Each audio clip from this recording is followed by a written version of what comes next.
Bwana mtazamaji wa Junior Media, uhabari gani mwanahabari wangu? Ni matumaini yangu kuwa mzima wa afya na uko salama kokote unakotupata kwa usikivu ulio mzuri kabisa. Naitwa Junior na hii ni Junior Media ya michezo, habari pamoja na burudani. Leo tuna taarifa kidogo ya kuhuzunisha kutoka kule mjini Roma, kutoka kule kwa Papa Francis ambaye ni kiongozi wa kanisa la Katoliki duniani, ambapo mtumishi huyo wa Mungu siku hii ya leo ameweza kufariki dunia, ikiwa ni hatua ambayo imeweza kutokea mara baada ya yeye kuweza kusumbuliwa na maradhi ya pneumonia. Taarifa zaidi zinasema kiongozi wa kanisa Katoliki duniani Papa Francis amefariki dunia leo Aprili 21 mwaka 2025 kwenye Jumatano ya Pasaka akiwa na umri wa miaka 88, ambapo Vatican imethibitisha na kusema Papa amefia kwenye makazi yake Vatican, na taarifa zaidi kuhusu kifo chake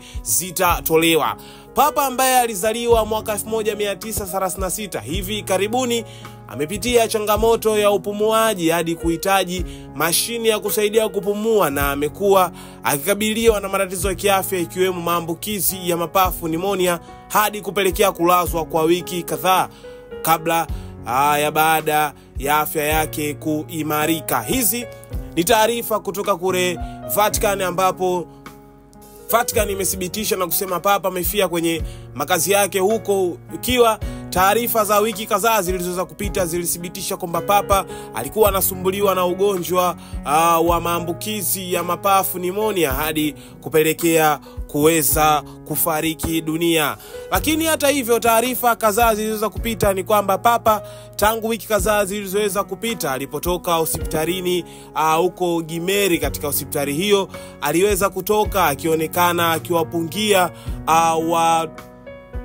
umini wake ambao waliweza kuja kumuona na wale ambao walikuwa endelea kumuombea kupata afueni. Aliweza kuonekana akitolewa katika upande wa dirisha la hospitali ya Gimeri na kuweza kuwapungia mkono waumini ambao wamekuja kuweza kumuona Papa Francis na kuweza kumjulia hali. Lakini taarifa za kusikitisha ni kwamba siku hii ya leo Aprili 21 Papa kiongozi wa kanisa la Katoliki duniani Papa Francis ameweza kufariki dunia, ambapo siku ya Jumatano ya Pasaka akiwa na umri wa miaka 88, ambapo taarifa hizi zimeweza kuthibitishwa kutoka kule Vatican kwenye makazi yake, ambapo aliweza kufia huko. Papa mwenye umri wa miaka 88 alizaliwa mwaka 1936. Hivi karibuni alipata changamoto ya upumuaji, hivyo kuweza kumpelekea kushindwa kupumua vizuri na paka umauti unamkuta.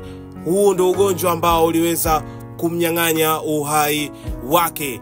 Niseme asante na nikushukuru sana wewe ambaye umeungana nami mwanzo mpaka mwisho. Hizi ni taarifa za kimataifa kutoka kule Vatican Roma kwa Papa Francis, ambapo kiongozi huyo wa kanisa la Katoliki duniani ameweza kufariki dunia kutokana na ugonjwa wa homa ya mapafu ama pneumonia, ugonjwa huu ambao uliweza kumkabili kiongozi huyo wa kanisa la Katoliki duniani. Hivyo taarifa kutoka Vatican, ambapo ni makazi ya kiongozi wa kanisa la Katoliki duniani Papa Francis, yaliweza kuthibitisha kuwa Papa Francis ameweza kufariki dunia kutokana na maambukizi ya ugonjwa wa pneumonia ama homa ya mapafu.